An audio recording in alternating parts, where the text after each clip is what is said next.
Bueno, los potenciales de acción. ¿Cómo podemos definir a estos a una forma sencilla? Estos pueden ser llamados una corriente eléctrica, que es básicamente lo que son, que va a recorrer las membranas de todas las células.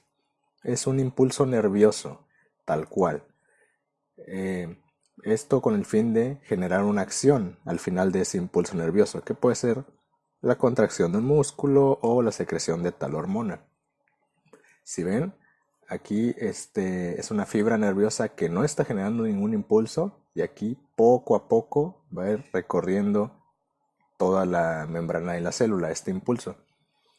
¿Cómo se inician estos impulsos? Bueno, hay dos tipos de inicio de potencial de acción que vendría siendo lo mismo que los dos tipos de sinapsis, que vendría siendo la sinapsis química y la eléctrica. Esto a nivel neuronal.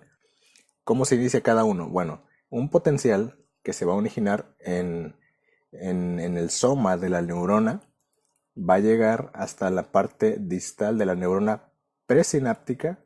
Este potencial va a activar canales de calcio, que estos a su vez darán la energía necesaria para que las vesículas con un neurotransmisor, que generalmente puede ser acetilcolina, para el ejemplo de la contracción muscular, llega a las vesículas, estas se liberan, salen de la membrana presináptica hasta llegar a los receptores de la neurona postsináptica. Aquí estos se van a abrir y van a permitir la entrada de iones que en este caso del ejemplo de la contracción muscular serían iones de sodio. Esto va a hacer que continúe el impulso nervioso a través de la membrana de la neurona postsináptica. En el caso de la sinapsis eléctrica, aquí simplemente el potencial llega desde una neurona presináptica y pasa hasta la neurona postsináptica directo. Si ven, los canales de iones están conectados, se activan por la electricidad, por esas cargas eléctricas y van a permitir el paso de los iones. Ahora, para entender este potencial tenemos que saber entender las fases del potencial de acción. Primero, debemos de saber que las membranas de las fibras nerviosas por lo general tienen un voltaje de menos 90 milivolts en un estado de reposo. Esta es la primera fase. Cuando llega un potencial, ya sea por medio de sinapsis química o eléctrica, el fin va a ser que termine entrando iones a esta nueva neurona. Estos iones, dependiendo la carga y el tipo de ion, van a modificar el voltaje. En reposo es menos 90 milivolts. En el caso de la contracción muscular, recordemos que aquí va a permitir la entrada de iones de sodio. El sodio es un ion más positivo. Lo que va a hacer es de menos 90 milivolts, va a llevar la carga hacia algo más positivo, porque es un ion positivo. A este proceso se le llama despolarización, que es el cambio del voltaje de lo negativo hasta lo positivo. Aquí es donde ocurre la contracción, ya que este es el impulso activador principal. ¿Qué ocurre aquí? Cuando el voltaje va cambiando hacia el cero, o sea, hacia lo más positivo, llega a un punto en el que más o menos por los menos 60, menos 70 milivolts, todos los canales de sodio se abren. Esta es su señal. Cuando la membrana llega a ese voltaje, los canales de sodio se van a abrir. Esto va a hacer que la espiga, a esto se le llama espiga, se eleve de forma muy aguda, porque aquí son pequeñas cantidades de canales de sodio que se le van abriendo. Esto por un mecanismo de autorregulación automática del cuerpo. Cuando llega a ese nivel de menos 60, menos 70 milivolts, va a ser demasiado. Va a ser muchos canales de sodio que se van a abrir y a esto se le llama despolarización. Es la fase 2. Aquí es como les digo la parte excitatoria. En este punto es cuando se va a dar la contracción del músculo, la secreción de la hormona y cualquier proceso que se les ocurra. Después, por lógica, un músculo no puede estar siempre contraído y no se pueden estar secretando siempre hormonas. Aquí igual un mecanismo de regulación, autorregulación del cuerpo, va a empezar a cerrar los canales de sodio y va a reducir la entrada de sodio y al mismo tiempo va a empezar a abrir iones de potasio, canales de iones de potasio. Solo que en vez de que ahora el potasio entre, el potasio va a salir. Recordemos que el potasio es un ion intracelular, va a salir de la membrana de una célula y ahora se va a ir perdiendo carga. El potasio también es un ion positivo. Si muchos iones positivos se salen, pues entonces el voltaje va a ir disminuyendo, ¿no? Porque lo lado positivo se va a salir. Esto se le va a llamar repolarización. Aquí es cuando ese potencial de acción se está deteniendo, se va a disminuir el voltaje y la contracción y el proceso que se esté ejerciendo se va a ir disminuyendo porque ese potencial, ese impulso nervioso ya está decayendo. Recuerden, aquí en la despolarización se van a abrir canales de sodio y van a entrar iones de sodio. Y en la repolarización se van a abrir canales de potasio, pero el potasio ahora va a salir de la membrana. Después vuelve otra fase de reposo, que es cuando el potencial de membrana llega otra vez a los menos 90 milivolts y el proceso continúa nuevamente. También hay otro tipo de potenciales de acción. Esto es en el caso de los potenciales en espiga, se les va a llamar en espiga porque es una subida y una bajada. Imaginen que es una montaña rusa, va subiendo y luego otra bajada. El siguiente potencial se le llama potencial en meseta. Esto incluye una fase más, que sería la meseta. Aquí, este potencial se va a dar en las zonas donde tú no puedas controlar los movimientos. Son potenciales autoexcitables. ¿A qué les recuerda esto? ¿Qué partes del cuerpo ustedes no pueden controlar?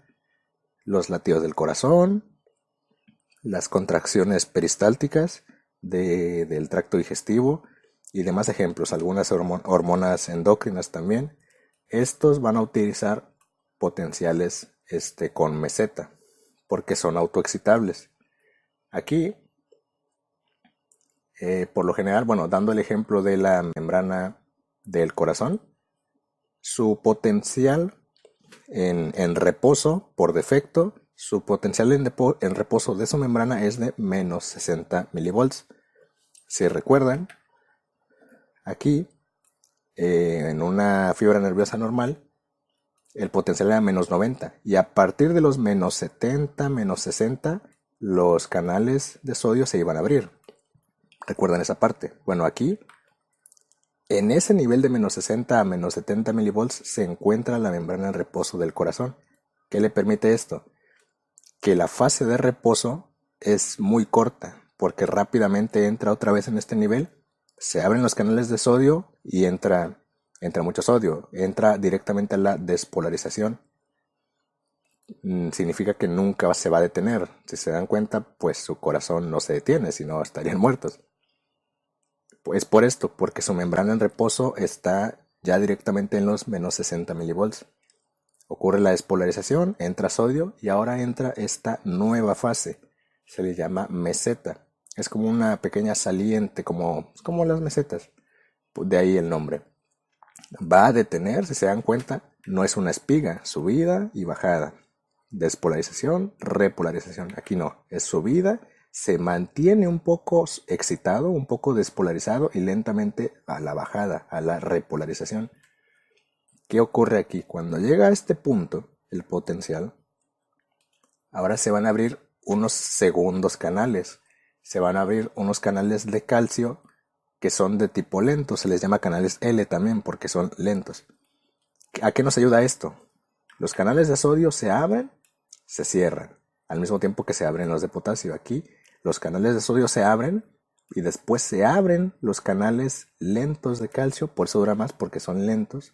Se van a abrir y van a mantener la excitación un segundo para después lentamente cerrarse y que se abran los canales de potasio y se salga el potasio de la célula y se entre en la fase de repolarización.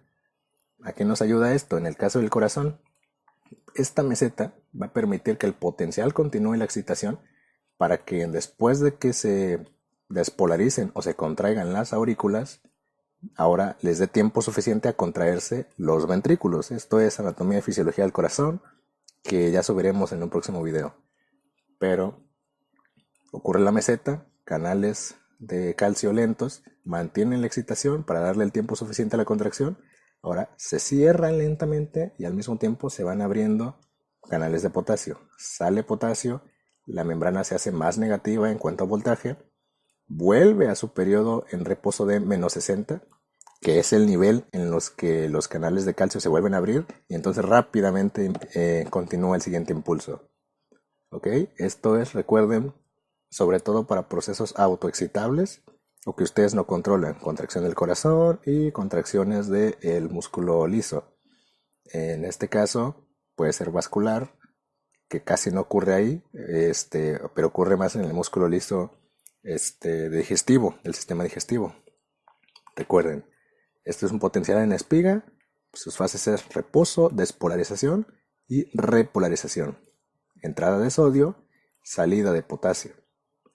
Y sus nuevas fases son reposo, meseta, repolarización y otra vez reposo.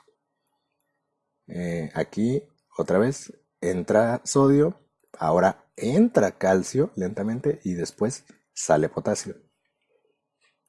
Ahora, ¿cómo se propagan estos potenciales de acción? Los potenciales de acción no tienen una dirección. Cuando entran a la membrana, van a continuar. No importa en qué punto de la membrana entren, el potencial va a seguir hacia toda la membrana. Recuerden que la célula en los esquemas te lo dibujan como algo plano, ¿no? Pero recuerden que es un círculo, es una esfera, mejor dicho, es una esfera. En cualquier punto donde caiga este potencial, donde inicie, se va a dispersar hacia todos lados. O sea que en resumen, un potencial de acción no tiene una dirección definida. Va a recorrer toda la membrana, recuerden, es una esfera, la célula. Y en el caso de las fibras musculares esqueléticas, pues es más un cilindro, ¿no? Pues va a recorrer todo ese cilindro de la fibra. Si se dan cuenta aquí, una membrana sin potencial de acción va a iniciar el potencial, pero no se va a dirigir solo para acá, o no se va a dirigir solamente para acá, va a recorrer toda la membrana. ¿Ven cómo se va expandiendo? Y continúa su proceso. La propagación del potencial de acción no tiene una dirección definida.